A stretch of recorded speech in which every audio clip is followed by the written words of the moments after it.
and on 3, 2, 1.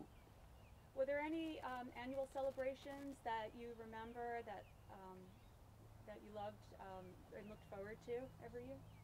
I think we could agree, right, Madeline? We always love the Harvest Festival, right? That's definitely one of the great things. I loved that.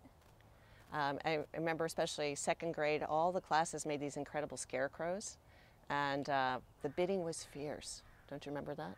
But we ended up getting the second grade scarecrow. But again, you know, all the kids come out singing, all the parents get to see, you know, how everything's grown, what the children have planted and how it's grown.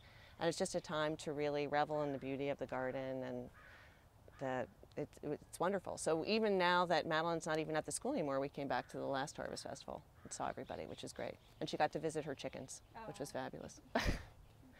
And another memory I have, again, relates to Lee Budish, who organized, when she first got the garden reorganized, we had a big ladybug release day. And the kids were so excited. Again, it's these little things in life. And I remember all the teachers came dressed as ladybugs, and all the children sat by each little bed and opened these packets of live ladybugs and let them loose on the plants. And the look of wonder on these little kids' faces was unbelievable. Really great, a great memory. And again, something that I think just is transformative for children to really get in there and connect with nature in these little simple ways. The ladybug release was really fun. It was. Wait, can you hear it? Yeah. Doing with our big buddies and our little buddies. We released them together, and that was great because it was like our whole community was together, and we did something as a whole. And the kids learn too that, you know, they see ladybugs all the time, but they learn that the ladybugs kill the pests, and you don't need pesticide. So it was really a great experience all around. Right. Okay. Looking forward, what are your thoughts on what they're going to do? And it's Us or both? Okay. Amelia, Yeah. lower. Okay. Here we go. And you have to stop fidgeting. Yep. And so on moving forward.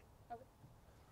So moving forward, what do you think about the garden for the future of the school? Well, I think, you know, because we're so attached to the garden and we've seen it transform, it's heartbreaking to think that this whole front section of the garden needs to be changed and that the garden will be reconfigured. But on the flip side, the school is going to be amazing, the change is necessary, and we're so happy that the focus is still going to be on keeping a garden for the school.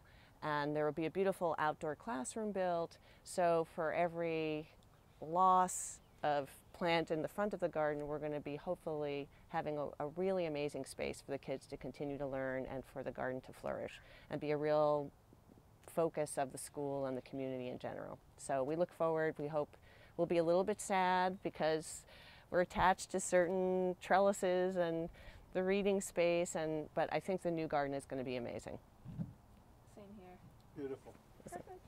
Thank you very much.